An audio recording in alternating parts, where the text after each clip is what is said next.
Assalamualaikum warahmatullahi wabarakatuh.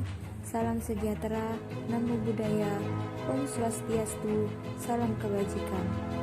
Pada kesempatan kali ini, saya akan menjelaskan mengenai musik sebagai industri budaya. Teori kritis oleh Theodor Adorno.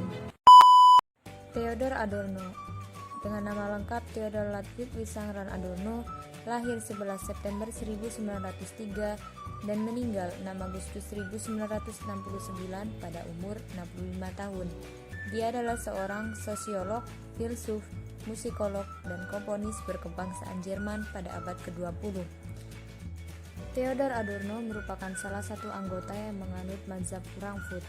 Salah satu sumbangannya terhadap masyarakat modern adalah kritiknya pada masyarakat modern sebagai bentuk penindasan terhadap manusia yang dilakukan kapitalisme. Salah satunya adalah industri musik yang bergeser dari nilai seni kepada konsumerisme. Pusat intelektual Adorno adalah bidang musik, sebagaimana ia mewariskan tradisi Yahudi dari ayahnya. Selain teori sosialnya, Adorno juga dikenal sebagai seorang yang mempunyai tempat tersendiri dalam kelompok elit musisi. Dia menganalisis mengenai musik pop sebagai salah satu produk industri budaya.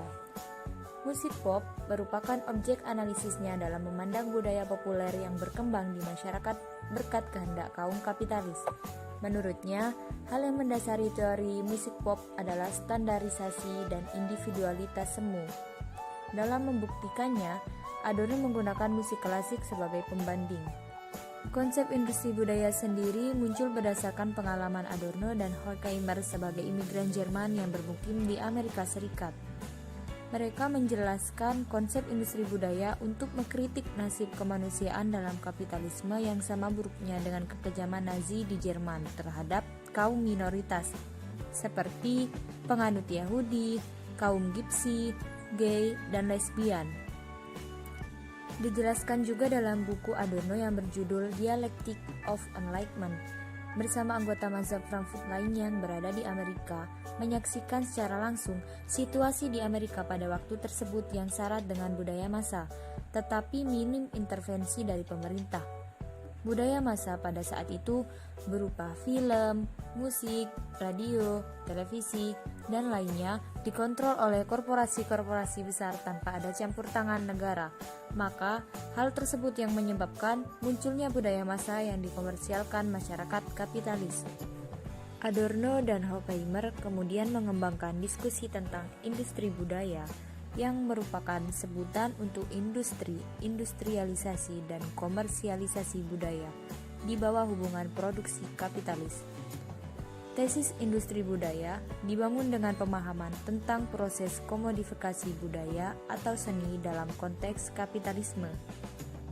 Adorno sendiri berpendapat bahwa industri budaya mengakibatkan perubahan dalam karakter seni. Budaya dalam industri melunturkan nilai-nilai seni dan lebih mementingkan keuntungan besar daripada menikmati nilai sebagai bentuk kritis atau kebebasan manusia. Akibatnya, nilai-nilai artistik seni direduksi sehingga menjadi komersial. Contohnya saja seperti radio dan film yang digunakan untuk melegitimasi industri budaya yang sengaja diproduksi oleh pengusaha. Padahal dulunya, radio dan film berguna untuk mempresentasikan diri mereka sebagai seni. Akan tetapi sekarang, radio dan film merupakan produk komersial yang tidak lagi menampilkan diri mereka sebagai seni. Melalui industri budaya berupa seni ini, manusia dibuat seolah-olah mati suri hingga terjebak dalam arus fetisisme komoditas. Para pekerja seni sekarang dilukiskan seperti halnya para buruh yang dibayar sementara. Sementara itu, di sisi lain, manusia telah dipaksa berpartisipasi aktif untuk mengikuti produk budaya massa. Sebagai balasannya, mereka akan mendapatkan kepuasan dan kebanggaan. Pada dasarnya, masyarakat sekarang sebagai konsumen industri budaya mendapat pengaruh yang seringkali berada di luar nalar. Masyarakat menikmati suatu produk budaya sebagai representasi kehidupan nyata melalui produk budaya yang ditayangkan. Dari situ, masyarakat bisa merasakan emosi dan empati yang sama, sehingga masyarakat menjadi penonton yang kehilangan nalar kritisnya. Bahkan, parahnya lagi, kebanyakan masyarakat kita itu terhanyut dalam euforia mereka terjebak dalam fanatisme yang berlebihan terhadap suatu karakter atau tokoh yang diproduksi oleh budaya industri sendiri. Melihat fenomena tersebut, maka dapat disimpulkan bahwa konsep industri budaya Adorno dan Max Horkheimer semakin menggugat dalam derasnya industri hiburan yang berkembang paradis di Indonesia. Dan tanpa disadari, masyarakat kita menjadi sekadar objek yang tidak berarti namun dimanfaatkan menjadi ladang untungan bagi pemilik modal.